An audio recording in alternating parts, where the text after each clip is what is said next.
Welcome to the Empower Podcast, the show where we discuss big ideas with leaders and change makers as we work to create a Mississippi where everyone can rise. This is Grant Callen. Thank you for joining us. 250 years ago, a group of men gathered in Philadelphia and signed a document that changed the world. The Declaration of Independence announced America's separation from Great Britain. But it did far more than that. It articulated a revolutionary idea that all people are created equal, that our rights come not from kings or governments, but from God, and that legitimate government exists to secure those rights. Those ideas seem familiar today because we've lived with them for 250 years. But in 1776, they were radical. And the story of America is, in many ways, the story of a nation continually striving to live up to the promises made in that remarkable document. As we approach the 250th anniversary of the signing of the Declaration, it's worth asking some big questions. What made America exceptional? What was unique about the American founding? How are we living up to those ideals? And what must we do to steward this great legacy? My guest today is Andy Taggart. Andy is an attorney, writer, and student of history. He served in the administration of Governor Kirk Fordyce, has co-authored 2 books on Mississippi history, and once upon a time taught history and political science at Mississippi College. Andy, welcome back to the podcast. So very glad to be here. Thank you so much, Grant. Well, no one could be more appropriate to this topic. Would you set the stage for us? When Americans celebrate Independence Day, what are we celebrating? Is it a war, a document, an anniversary, an idea? You know, it's a great threshold question because we don't think about that sort of thing very much. You know, the revolution was already underway when the Declaration was adopted in July of 1776. In fact, one of the very first directions from the Continental Congress after the adoption of the Declaration was to George Washington, that he was to read it to his troops in the way that he thought most appropriate. So they were already arrayed on the battlefield, and the war was underway. So the 250-year anniversary doesn't mark a war. As you know, the victory in the Revolution didn't occur till a couple of years later, so it doesn't mark victory over King George. In my mind, it certainly doesn't mark the convening of the Continental Congress, which had already started calling itself the Continental Congress by then. It is the recording and declaration for history of ideals and principles that existed before they were recorded on that parchment in 1776 and will exist long after you and I are gone if the Lord keeps the world in place that long. So what were the events that led up to this momentous signing? As you know, the colonists were feeling very put upon, both by the Parliament and by King George. In fact, by the way, some historians of the Declaration have thought that we were a little too hard on King George, that our fight was really with the Parliament. Instead, we set out this litany of horribles about King George that sort of set him up as a great villain. And I think that's one of the reasons, perhaps, that he was so highly touted in the Broadway play Hamilton, which, by the way, I commend to your listeners if they have not seen. Our family are huge fans of Hamilton. Extraordinarily well done. But the thing that was going on there really was the conviction of the leaders of the colonies that Americans were different from Englishmen, that it wasn't just that they were Englishmen on the American continent, they were a different people. In fact, in the very first sentence of the Declaration, they say, when it becomes necessary for one people to separate from another. And so they recognize themselves as a new nation very early on. So why was the Declaration actually necessary? What you have to love about the Declaration is it is just full of wonderful language. Now, the litany of horribles, not so much. It can get pretty boring, but the first two sentences of the Declaration and the final two sentences of the Declaration are as fine as anything that's ever been written in the English language. In fact, you and I had an earlier conversation about a little book that Walter Isaacson has just published, the most beautiful sentence ever written, or words to that effect. And my only disagreement with him is I might say the most beautiful sentence ever written originally in English, or non-scriptural sentence. Yeah, John 3:16 is pretty world-changing. Kind of hard to top that one. Yeah. But the second sentence of the Declaration is extraordinary. And so the reason that I think the founders believed that they needed to set it out, they say so in the Declaration. It is because they had an appropriate respect for the opinions of mankind. They wanted to declare for the world the reasons that impelled them to the separation from Great Britain. Do you think we owe Great Britain, in some small way, a debt of gratitude that they were as tyrannical as they were? Because I kind of wonder if they had been better friends to the colonists, would we have been satisfied just to be faraway subjects? A legit question, and I'm not a close enough student of the era to be able to answer it intelligently, but I will tell you that I think at the end of the day the answer is no. Clearly, Parliament and King George made it easier politically for the founders to do what they did, because the American people, the colonies, were just at wit's end with what was going on in the Parliament, the way they were being treated. The Boston Tea Party is an example of that, the reaction to the Stamp Act, any number of different political events that ultimately gave rise to a phrase that we still use today, taxation without representation. Yeah. So I have a high degree of confidence that the colonies would have become the United States of America even sooner rather than later, but perhaps not exactly when they did, but for the fact that rather than loosening the grip, Parliament and King George tightened their grip every time the colonists complained about something else. So how long do you think this had been stirring? I mean, do you think those that landed at Plymouth Rock were originally thinking this would be a complete separate new nation? Or was this something that as it got more and more uncomfortable to be British subjects and the way they were treated, it just became like it had to happen? I really think it's the latter. As you know, even during the Revolution, there were people who might have thought of themselves as Americans but still viewed themselves as subjects of King George. And we call them loyalists, and we sort of think of them as traitors, but they thought of the Tories as the traitors. They thought the revolutionists were the traitors, right? So, it's very easy now, 250 years later, to look down our noses at folks who might have had a little bit different view about what happened. But remarkably, and most people have sort of missed the point, one of the participants in the Continental Congress, a guy named George Read, actually voted against the adoption of the Declaration, and nobody thought them unpatriotic, even though they took what, from the perspective of the nation's history, would be the most extreme political posture that perhaps has ever been taken.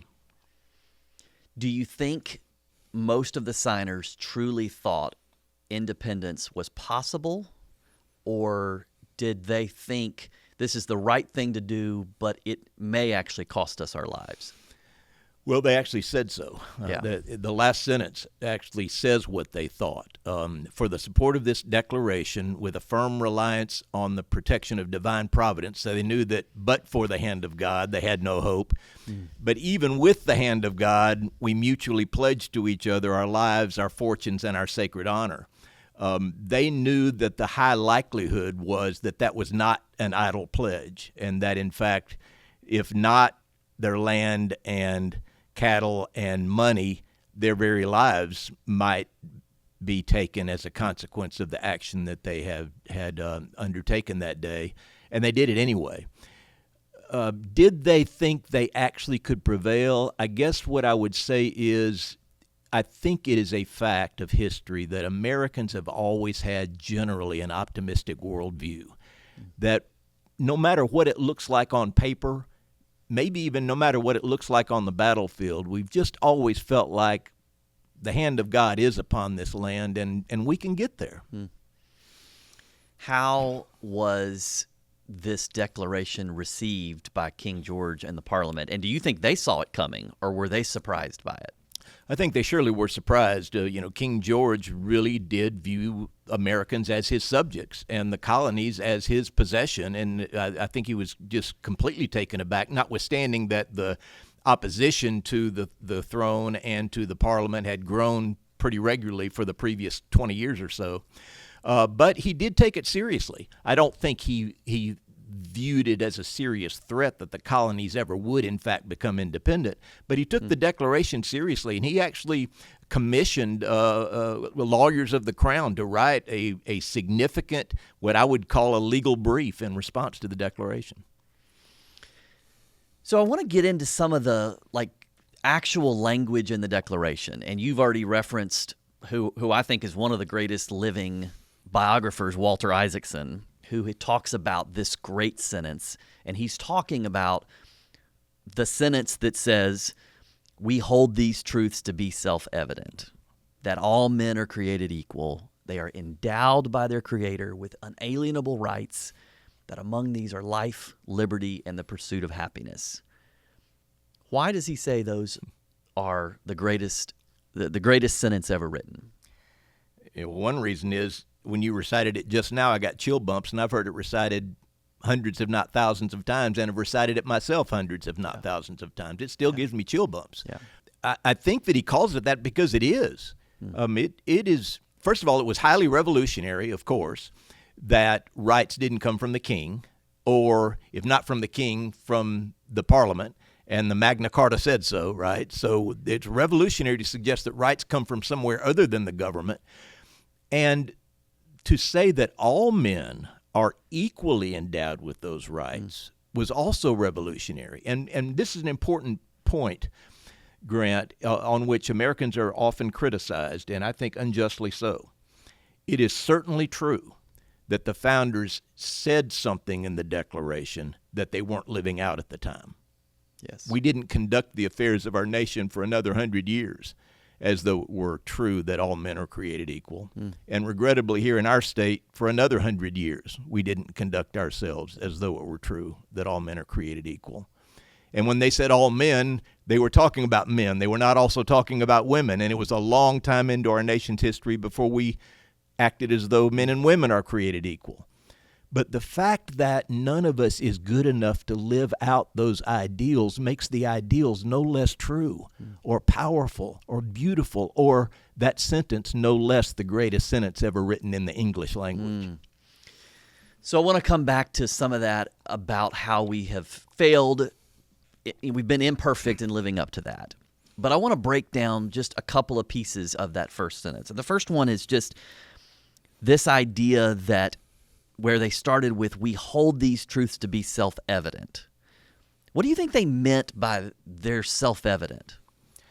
Well, that was also pretty revolutionary, because one would think that he or she would have to do research to find where our truths really are.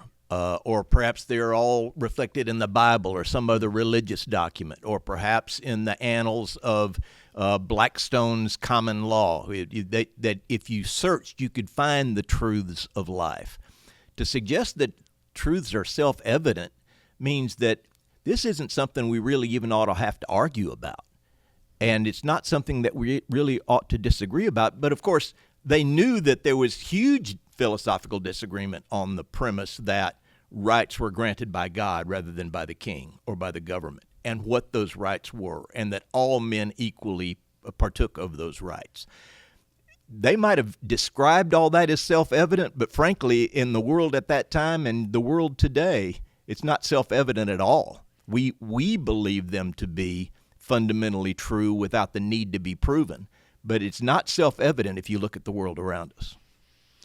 Yeah, I've always thought it's interesting that there was clearly inspiration, that the founders were inspired by ideas that were bubbling up in the Enlightenment. And the Magna Carta, a British document that certainly inspired pieces of this, And yet we still had these ideas from Great Britain, in spite of all of this Enlightenment ideas bubbling up about the divine right of kings, might makes right, tradition.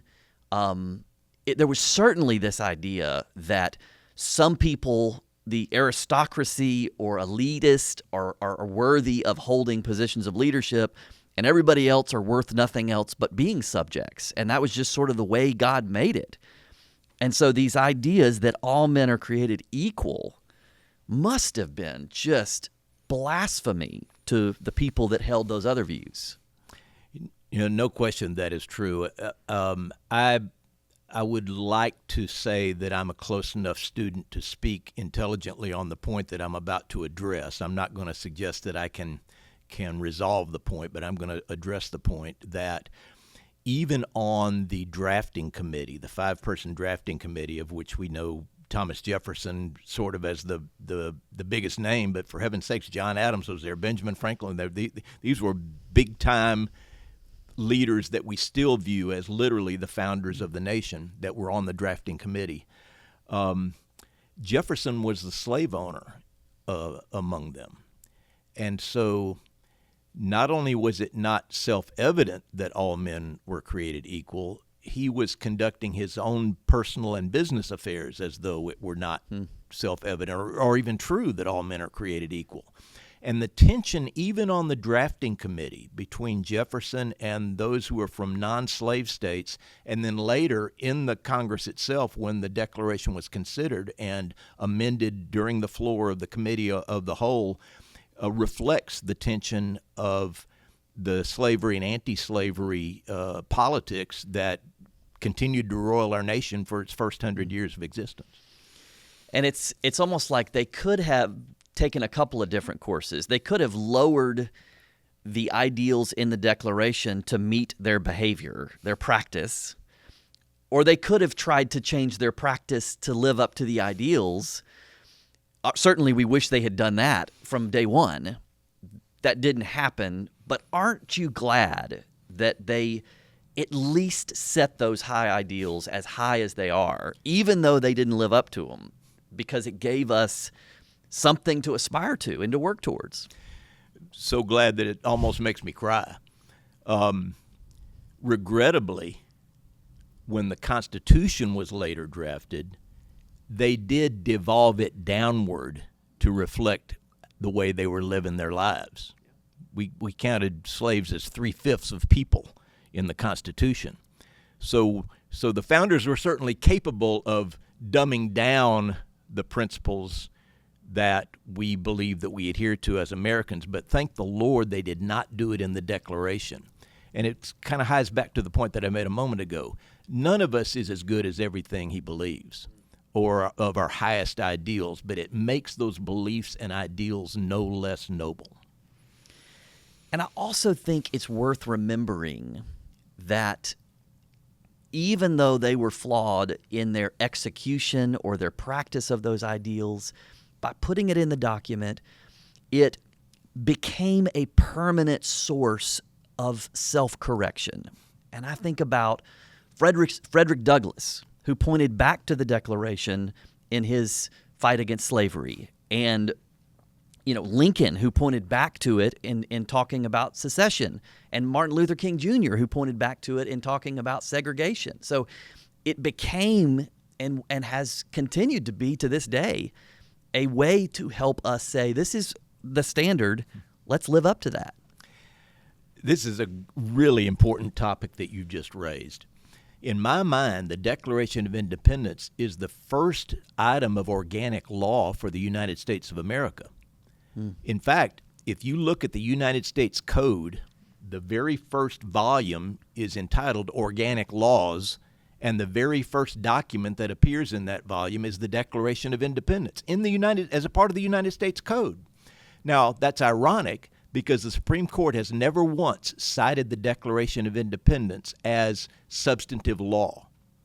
Often our court has looked to the Declaration to elucidate some particular point or to illustrate a position that a justice has taken, but never once in our history has the court cited the Declaration of Independence as substantive law. And nonetheless, as you said, throughout our history, we have looked back to the Declaration as the standard against which our conduct still has to be measured. And the way that we roll out and nurture our society ought to be measured. So whether the courts view it as substantive law, Americans have adopted it as the heart and soul of who we are, our birth certificate that tells us, what is flowing through our blood stream, what is our DNA? Well, we look to the Declaration and it reminds us, even though we fall short of it always, it reminds us what our DNA is. Do you think those founders understood the level of contradiction they were putting in the document between what they were putting in the document and their practice? Regrettably, I think some did not, because I think some believed that when they said all men are created equal, they really meant all white free men. And so the contradiction, I think, to some didn't even occur to them, as hard as it is for us to imagine that. No doubt it did occur to many, again, many in the non-slave states who thought that Virginia and South were all acting antithetical to these principles that they were about to record for posterity. And I think probably by virtue of ensuring that the language read as they thought it should read, they were signaling what they thought perhaps might be the end of the slave trade any time, or the end of slavery at any time. We know it took another 100 years to get to that point. So I guess what I would say is I think some did and some did not. And do you think there were any founders who thought civil war was inevitable over the issue of slavery? I don't know the answer to that. I think if you had asked that question 50 years later, I think there were many who thought civil war was inevitable. I would like to hope that the founders did not believe so. And perhaps because they had a much more finely tuned sense of the sovereignty of individual states than we do today, and that those in the North would do what they're going to do and those in the South would do what they're going to do. So we fought a war over this issue of slavery. A lot of writers have talked about how the Gettysburg Address is kind of the second founding of our country. You agree with that? I think that slightly overstates it, but I do think the Gettysburg Address was an important reminder to the country, 87 years after the adoption of the Declaration, that this is who we said we were, people. And we're now testing the mettle of those truths, the mettle of those truths, by tearing ourselves apart to determine whether a nation so dedicated and so consecrated can endure. And at the time, it was not at all certain that it would. No. Now, the Union victory at Gettysburg was a very significant turning point in the war, but the war wasn't over by a long shot in 1863 when Lincoln reminded us, this is who we said we were. Is this really who we are? Yeah, what do you think gave Lincoln that intestinal fortitude to stand on those words, all men are created equal, and not only commit his administration and his presidency to it, but in many ways commit the nation that we weren't sure was going to survive this to live up to those ideals? Well, I think my shortest answer would be Lincoln was an extraordinary man. But I think there's more to it even than that. I'm reading the Civil War diaries of George Templeton Strong, who was a lawyer from up in New York. Very strong anti-slavery sentiment, was part of the committee that was providing service to the nation's, the families of those who had lost servicemen in the war. And he writes about when he became acquainted with Lincoln, and it was pretty unflattering terms. Basically thought of Lincoln as a rube, made fun of the way he pronounced words, didn't believe he was really up to the task. And it strikes me as such an amazing thing that, as is true of us today, we don't know what the next 5 minutes is going to bring, let alone the next 5 years. Strong didn't know how the war was going to go. He didn't know Lincoln was going to turn out to be perhaps the greatest president in the history of the United States for what he stood for and what he did.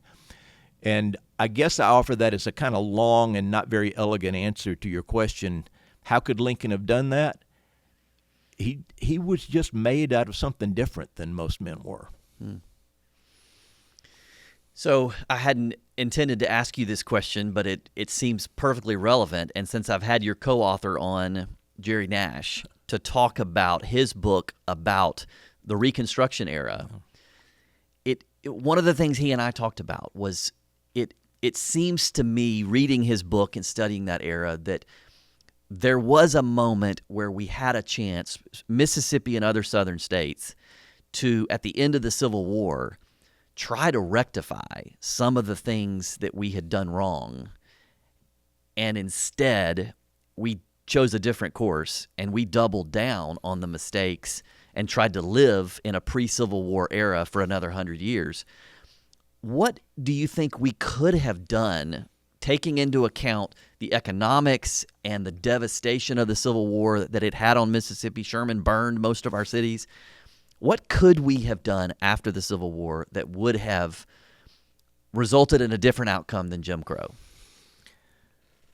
Well, think of the aftermath of the world's great conflicts. When former adversaries, after the cessation of hostilities, when former adversaries continued to act like adversaries, war cropped up yet again. The aftermath of World War I, everybody stands down, but not really. Very shortly after Versailles, Germany begins to get rankled. Hitler arises. They remilitarize. Many view World War II as really just an extension of World War I because the adversaries continued to conduct themselves as adversaries. Conversely, in the aftermath of World War II, think about the relationship now between the United States and Japan. There's hardly been a more dastardly deed in all of history than Pearl Harbor. And I don't overstate it to say the hatred of Americans for Japanese lived for quite some time after World War II, but we put that behind us and now are as close as allies with Japan as with any nation in the world. And so I guess what I would say is shame on Southerners of the day, Mississippians specifically, for not being willing to lay down the arms in their hearts, even though they had to lay down their arms on the battlefield. Well said. Okay, I want to go back to the language in the Declaration. And Isaacson sort of says there are kind of two themes of that remarkable sentence. The first is this idea of common ground, all men are created equal, we're all in this together, which we've talked about. But the second piece was really this idea, the right to life, liberty, and the pursuit of happiness, which kind of birthed this idea of the right to rise, the idea of the American dream. Why was that so remarkable? Well, for one thing, but for the clause, the pursuit of happiness, the phrase otherwise would have been just a quote of John Locke. The ability to pursue life, liberty, and property is the way Locke wrote it, and all of the founders read Locke. And in fact, you can see Locke throughout the Declaration. They were channeling John Locke, but they, interestingly enough, changed property to the pursuit of happiness, which is not only remarkable in the sense that they knowingly changed the phrase, but for many years afterwards, you still had to be a property owner, for example, to be a voter. So the ownership of property was a very big deal in the American experience, so much so that if you were not a property owner, you didn't fully participate in society. But that's not what the Declaration said. It said life, liberty, and the pursuit of happiness, which, as you say, is perhaps the broadest way of stating the government's got no business mucking around in your personal affairs. What about the next thought that the just powers for government come from the consent of the governed? That truly turned everything on its head. It really did. And again, highly revolutionary. Just government came from whatever the king thought was just up until that time. And not, by the way, not just in England, everywhere. And so to suggest that government is unjust unless it has acted with the consent of the governed, frankly, is a pretty good reminder for us today. Because as you know, in our nation's history, we set up essentially a hugely powerful bureaucracy of unelected officials who do in fact dictate the manner in which we may live our lives and conduct our businesses and go about commerce without the consent of the governed, unless you say, well, the consent of the governed was granted when the Congress granted these undelegable powers to these executive branches, which thankfully the United States Supreme Court is now reining back in. I say all that to say we have to be careful on the one hand and not think of ourselves as just a mass democracy, that whatever 50% plus one of the people want is a reflection of the consent of the governed on the one hand, and on the other hand, delegating everything to the government simply by virtue of the fact that we have elected members to the Congress. That's a hard tension. Yeah. So this idea that you touched on a second ago about the pursuit of happiness, the American dream, a couple of weeks ago, you may have seen it, our Secretary of State, Marco Rubio, was at a press conference, and he was asked, which you listen back, maybe it was a planted question, I don't know, but regardless, he nailed it. The question was, what is your hope for America? And I want to read you what he said. He said, I think it's the hope we all share. We want it to continue to be a place where anyone from anywhere can achieve anything, where you're not limited by the circumstances of your birth, by the color of your skin, by your ethnicity. But frankly, it's a place where you are able to overcome challenges and achieve your full potential. Our history is not one of perfection, but it's still better than anybody else's history. And ours is a story of perpetual improvement. Each generation has left the next generation of Americans freer, more prosperous, and safer. Do you think we are still a country where anyone from anywhere can achieve anything? I'm about to cry again. I think that statement demonstrates the validity of the premise of American exceptionalism as well as anything can.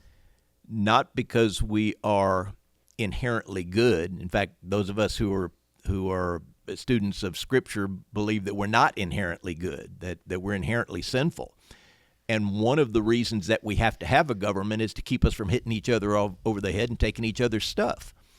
But many of us also believe that's about all the government ought to do, is protect the borders and protect the lives and liberty and property of the citizenry. And yes, I do believe that anybody from any circumstances, anywhere in the world, who comes to the United States legally and conducts themselves appropriately can achieve whatever they want. I do believe that to be true. What about his idea that we are a place of perpetual improvement and that it's each generation's task to give the next generation a freer, more prosperous country? I 100% believe that. Unfortunately, many sort of bastardize that premise by saying, well, it's clearly not true because my kids are not going to make more money than I made, or they don't have the economic opportunities that I have. First of all, I don't buy that. I don't think it's true. But secondly, even if it were, that doesn't undermine Secretary Rubio's premise, because freer and more prosperous doesn't just necessarily mean more dollars in a bank account. It means living at a higher quality of life. And yes, I believe that our parents' generation passed that along to us, and we're passing it along to our children, and our children will pass it along to them because, again, it's in our DNA. We might not always act like who we are, but that doesn't make us any less who we are. We're Americans that hie back to the principles and ideals of the Declaration. Reagan said, what was it? We don't pass it along in the bloodstream. We must fight for it. Each generation has to fight for it. So this idea of American exceptionalism, It's a term that I grew up thinking everybody on the right and the left thought was important. Lately, it's kind of been a controversial term. What exactly is American exceptionalism? Why should it not be controversial? Well, it shouldn't be controversial because it's an objective fact. Americans, more than any other people, I believe, shine the Klieg lights on our shortcomings. Now, looking at our failures and our weaknesses and our shortcomings makes us stronger because by identifying them, we try to do better. We acknowledge that we got some places to improve there. But on the other hand, it can also be self-fulfilling. And if you focus only on your shortcomings and your failures and your challenges, you overlook the extraordinarily wonderful truths about what's still happening in America. We're politically polarized, no doubt about that. That's not likely to get better in the next year or so. We still have significant economic disparities, but contrary to those who would just say, well, the rich are getting richer and the poor are getting poorer, the data show that everyone is getting richer. Now, there may be a broader gap between those who are extraordinarily rich and the rest of us, but I don't begrudge somebody for making an exorbitant amount of money when they've come up with an idea or a process or a product that has completely changed the way we all live and made it better. Yeah. The notion that we can't all agree on American exceptionalism is a symbol of a bigger challenge. The Declaration stands for the proposition that there is a higher authority than the government that is both the source of our rights, but is also the authority to which we ought to appeal as the measurement of the rightness of our motives and our conduct. Our nation is split on that premise. And that, in my mind, is a more gravely dangerous split than the split over whether American exceptionalism is a thing or not. Because if you and I cannot agree on the premise that there is a higher authority, whether you would acknowledge him as God, whether you would ever think that higher authority is due your reverence or your worship, that's a different thing altogether. But if you and I can't agree that there's a higher authority than government, then the alternative is the government is the highest authority to which appeal can be made, and that makes for a very poor existence indeed. And even the founders who were not religious or were deist, who believed in this sort of detached creator God who was not involved in our dealings at all, Christians, Jews, all of them recognized that government was underneath the Almighty, and they prayed to this Almighty God. And throughout the founding documents, Federalist Papers, the Declaration, it's clear they were united in the belief that there is something greater than us. It's extremely clear. In fact, it's not even subject to debate, really. The Declaration names God 4 different times, and the initial letter in his name is capitalized all 4 times. Nature's God, the Creator, the Supreme Judge of the world, and divine providence. So they not a single time did they say, you must go to church on Sunday, or you may go to church on Saturday, or you have to go to church at all. They never say you must acknowledge and honor and worship this God. But what they do say, without it even being subject to debate, is that this God exists, and he is a higher authority than the government. Yeah. So if the founders could look forward, if they could be here today, if they could see America today, what do you think would surprise them the most? Now, that's a good question. I think they would be surprised at how closely we have come to actually living out the premise that all men are created equal. I think it would be astounding to them to see the level of equality with which Americans conduct our affairs by and large. I think they might be astounded that we still exist 250 years later. That's a long time in the history of a nation. It's also an extraordinarily short time, by the way. This is a parenthetical, but it occurred. I'm 69 years old. Let's say I was only 50, which you're not yet.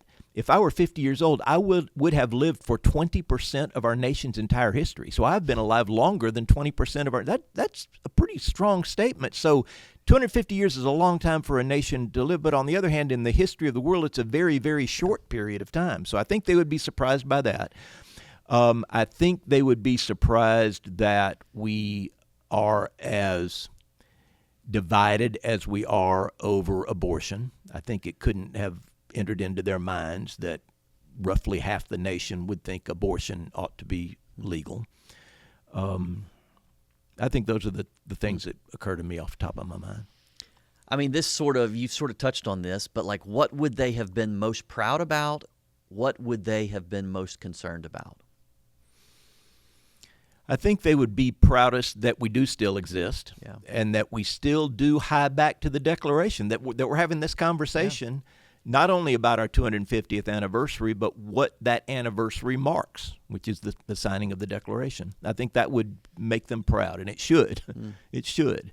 I think their distress might be caused by the fact that there is a significant schism in the country over the issue of whether government, read that, really a 5-vote majority on the United States Supreme Court is the highest authority to which man can appeal. What do you think, again, a big question, what do you think are the biggest concerns with where we are today as a country 250 years after our founding? I think that a very significant challenge that we face is that our politics are not only polarized, but we have systematized the polarization of our politics, by which I mean it's now built into the districts by which the Congress is split, so that we have roughly half of the nation's district that are Republican and going to be Republican, roughly half that are Democrat and going to be Democrat, a very, very small sliver in the middle that might go one way or the other. All that can do is enhance the polarization of our politics versus having at least a significant swath of districts in the Congress, represented in the Congress, that might in any given election go one way or the other and reflect sort of what I'll call the center of America. Yeah, and there's, some people look at the divide between the states and say competition works. We can test different ideas, as radical as they might be, in different states, and states are laboratories of ideas and democracy, and let's see what works, and people vote with their feet. And there's a part of me that says, yes, you see that. People are mostly fleeing California and New York and Illinois. In fact, I saw an article recently that if you look at U-Haul data, they have this migration map where they can show where people are renting trucks and where they are returning trucks, dropping them off. Yeah, and Mississippi is now in the top 25 states in the country for inbound migration. So some of that is right. The other side of that is, and David French, New York Times columnist, has written a book about how the more divided we are, the more it makes some kind of other civil war between the states more possible. Mm-hmm. Do you think another war between the states or secession down the road, as we become more and more divided and we look like two separate countries, does that become inevitable? I think the answer is no. I have in light moments suggested that it wouldn't be all that bad a thing if California wants to secede from the rest of the country, but only in light moments. No, I do not think that's a realistic risk. I do think, regrettably, that there's a significant minority, but still a minority of people who think that it's appropriate to demonstrate displeasure violently. Yeah. But I don't think that is going to spill over into something that causes our nation to split apart again. Yeah. So as a lot of people are thinking about America at 250, it also prompts us to look forward and think about, what do we want to be for the next 250 years? What responsibilities come with liberty that we need to sort of recommit ourselves to? Well, it is not a popular sentiment right now, but I believe one of our responsibilities is to export freedom. You know, it used to be an article of faith, the second half of the 20th century, that one of our responsibilities and an article of self-preservation was to export freedom because it made the world safer and consequently the United States more secure. Frankly, I believe that. Now, I don't think those are the only reasons to do it. That's kind of mercenary reasons. I think there are higher reasons for doing it, but I absolutely do believe that it's in United States national interest for us to help the world become freer and to see liberty being lived out in other countries. Regrettably, as I said, that's not a popular sentiment. And I fear that the whole America First mindset runs the risk of our ignoring the fact that what happens beyond our borders does matter very much to what happens inside our borders. And there's clearly great debate internally in the Trump administration about those two camps. Do we have a responsibility abroad? Should we simply protect our borders? I mean, the Iran war is just a microcosm of that debate where you see different administration officials sort of defending it or critiquing it or adjusting it based on their view today on how that plays out. Great example, and a harder example is Ukraine and Russia. You know, at least you could make the argument that it's plausible that Iran might have been nearing a nuclear weapon, then that should be addressed. I'm not taking a position one way or the other, but you could. Yeah. That's plausible. It's a much harder argument to say, well, we must protect Ukraine because we must protect the principle of freedom. Frankly, I don't think Ukrainians necessarily think of freedom in the same way that Americans do, but that's yet another example. An example that turned out horribly, of course, was Vietnam. And our nation's consciousness is still affected very much by the experience of, and correctly so. We don't willy-nilly want to go off into combat, but that's not really what I mean by exporting freedom. I do believe we ought to be actively engaged around the world in aiding those who are working toward freer societies. But it does seem to me that the role we've played in Ukraine, to me, was very important. And it was a bit of the lesson we learned from World War II. I mean, Europe certainly would not look like it does today if it hadn't been for the American engagement. And now I don't know whether we would have engaged if it hadn't been for Pearl Harbor, that awful event. But it forced us to engage. We certainly didn't have anything comparable to that forced us to engage in Ukraine.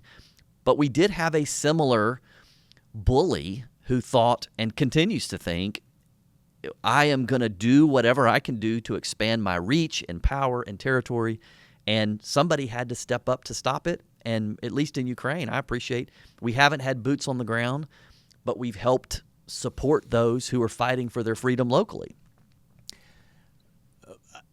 I probably even go a little further. I would personally support a stronger hand in supporting Ukraine. But I appreciate the fact that it's not an easy call. You make a great point about the aftermath of World War II. I within the last couple of years, made my first trip to the beaches of Normandy, and as with any American, was extremely moved by that experience. But it's just a matter of historical fact that although Pearl Harbor got us into the war, you're completely correct about that, Churchill persuaded Roosevelt to wage the war first primarily in Europe and beat Hitler before Japan, even though our immediate anger and belligerence was directed toward Japan. Now, that's a pretty extraordinary slice of history also. That's a good point. So, thinking again about what changes we need to make as Americans, what are the habits and virtues that you think citizens in our country must have in order for this experiment in self-government to be maintained? Boy, that's a terrific question. I'm really corny about this stuff. I remember as a child thinking how cool it was that we got to decide who our government leaders were, and that even if after we decided if we wanted to say something bad about them, we could, and nobody could get us in trouble for that. And the guy at the newspaper, back when there still were newspapers, could write whatever he wanted, and he wouldn't get in trouble about it.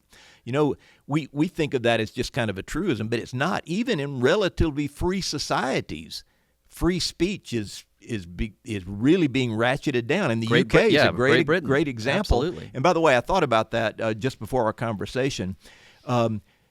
People all over the world, just by virtue of being people, are granted by their Creator with unalienable rights.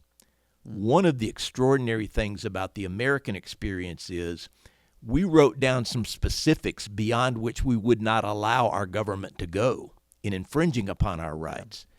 Our friends in the UK have never done that. They have no constitution in the form that we do, and consequently, they interpret their rights as they go, and we've seen the consequences of that. And on that point, I would want to say this goes back to what that idea of self-correcting that I think you make a great point. Particularly those protections in the First Amendment. Like, can you imagine an end to slavery or Jim Crow or civil rights advancements or any other things that we have self-corrected without the ability for people to peacefully protest, for people to write op-eds, for people to gather in churches, freedoms of assembly, and all kinds of things? Could we have corrected if we didn't have those protections? Would the civil rights era advances ever have occurred without those protections? When the marchers were assaulted on the Edmund Pettus Bridge in Selma, Alabama, what happened to them was illegal. But it was the demonstration of the flouting of these American ideals that outraged the American people that day, and that led to the environment which made possible the passage of the Voting Rights Act. Back quickly to the question of, what should we be teaching our kids? What should we be passing along? I think we have to help our kids understand that as important as our government is and as entitled as it is to our respect, it is not the highest authority in our lives. Those of us who are Christians believe that we are directed to pray for and support and honor and respect our government even when we disagree with it. Very important thing for people to recognize, because the environment right now is such that if I appear to respect the posture you have taken, I am accused of undermining the fact that I might disagree with it, or that I'm really a part of a political operation or party or organization that is at odds with that posture. We really do need to heal ourselves beyond the point that trying to work toward a better result is seen as a dilution of principle or a surrender of principle. I think about our national motto, which came along later, but that is on every piece of U.S. currency, E pluribus unum, out of many, one. And when I turn on the news or I scroll social media, we do not feel like one people anymore. We feel so divided because we have made secondary things ultimate. Policy disagreements have become ultimate. We demonize the other side. Mm-hmm. We say you're un-American if you don't believe in the things, in the policy prescriptions that I believe. How do we walk that back? I think in personal relationships, truly, and I don't hold myself out as a role model at all, but you mentioned my partner and co-author and friend Jerry Nash several minutes ago. Nash and I disagree on almost everything in the policy arena. He's a liberal Democrat. I'm a conservative, sometime Republican, but all-time conservative. And we just disagree on almost everything in the policy arena. But we also recognize that, first of all, there are a lot of political facts that are true, regardless of what policy judgments you would draw from those political facts. And secondly, we also understand that there are values more important than what policy has been written into law in the last 6 months. And among those values is human value, the dignity and value of people and friendships and relationships. And so he and I pledged to one another when we first started working together, hard for me to believe it could be true, but almost 25 years ago, that we would try to model for our sons. I had 3 that I was rearing. He had a son. That we would try to model for our sons that you can disagree with someone, even disagree strongly about really important issues, and still be friends and retire for dinner and beverages at the end of the day. That is so important. Will America still be here in another 250 years? My judgment is that if the Lord allows mankind to still be here in 250 years, the United States of America will still be here in 250 years. I knew you to be optimistic, so I knew that would be your answer.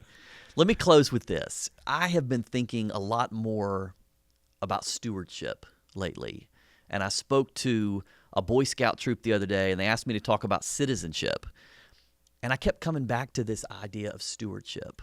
What has been given to us? What is our obligation to not only preserve in our generation, but to pass on? I think about Lincoln's comment where he described America as the last best hope of earth. What do we need to steward this gift of liberty to ensure the next generation has it, and maybe even has it better than we do? You know, at the end of one of Churchill's very famous speeches, and there are a bunch of them, he commissioned his countrymen to stand firm until the new world comes to the rescue of the old. Until the new world comes to the rescue of the old, by which he meant he was confident that the United States would do the right thing. He just wasn't sure when it was going to happen. And I think what I would say is that I still believe that is true, and that the principles and ideals and goals of the United States of America will continue to guide us and to be a beacon of hope and light and freedom for the world around us, what Ronald Reagan called the shining city on a hill. Andy, thank you, my friend. This was fun. Thank you. My privilege.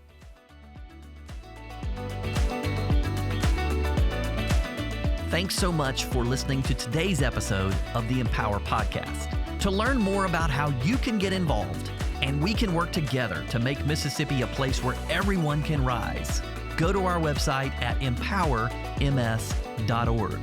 Please like or subscribe on your favorite podcast app so you'll be notified of future episodes.